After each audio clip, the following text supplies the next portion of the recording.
হিমালয় পর্বতমালার দ্বিতীয় সর্বোচ্চ শৃঙ্গ কাঞ্চনজঙ্ঘা। আকাশ মেঘমুক্ত থাকলে দূরপাহাড়ের এই সৌন্দর্য দেশের সর্বোত্তরের জেলা পঞ্চগড় থেকেও দেখা যায় অক্টোবর থেকে ডিসেম্বরে। যার মোহনীয় সৌন্দর্য উপভোগে প্রতি বছর এই সময়ে পঞ্চগড়ে ছুটে আসেন দর্শনার্থীরা। শরতের মেঘমুক্ত আকাশে কাঞ্চনজঙ্ঘার মোহনীয় সৌন্দর্য দর্শনার্থীদের চোখে যেমন স্বস্তি এনে দেয়, তেমনি হৃদয়ে আনে প্রশান্তিও। আমি প্রতিদিনই সকালবেলা ফজর নামাজের পর এটা দেখার জন্য আসি। তো একদিনও দেখতে পাইনি, আলহামদুলিল্লাহ আজকে দেখে খুবই ভালো লাগতেছে। দার্জিলিং থেকে একবার দেখছিলাম, মানে অনেক মেঘ ছিল, অল্প দেখা গেছে। নেক্সট টাইম যখন গেলাম তখনও দেখতে পারিনি, সিকিম থেকেও দেখতে পারিনি। তো আজকে নিজের দেশ থেকে দেখতে পারতেছি, এটা ভালো লাগতেছে। এটা আসলে দেখতে খুবই সুন্দর লাগতেছে, মনে হচ্ছে খুবই কাছে, এবং আপনার বরফগুলি সূর্যের আলো পড়ার পরে আপনার লাল হচ্ছে, সাদা হচ্ছে, হ্যাঁ গোল্ডেন কালার হচ্ছে, বিভিন্ন কালার দিচ্ছে। ট্রেন থেকেই ঠাকুরগাঁও পার হওয়ার পর থেকে এটা অনেক সুন্দর একটা ভিউ আমরা দেখতে পাইছি।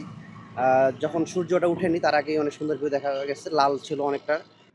সূর্যের আলো পড়ার সাথে সাথে এই পর্বতশৃঙ্গের বরফখণ্ড রং বদলায়, কখনো পোড়ামাটির বর্ণ, কখনো শ্বেতশুভ্র, যা দেখতে পর্যটক ও পাহাড় প্রেমীরা ছুটে আসেন পঞ্চগড়ে।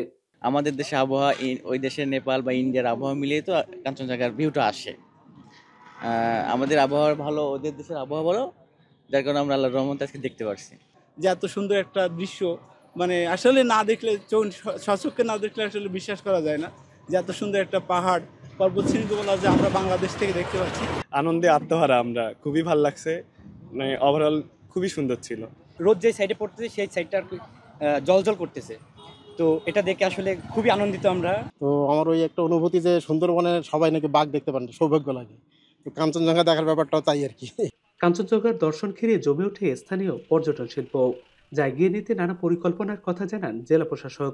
ট্যুরিস্টদের জন্য আমি ইতিমধ্যে একটি মোবাইল অ্যাপস আমরা তৈরি করেছি।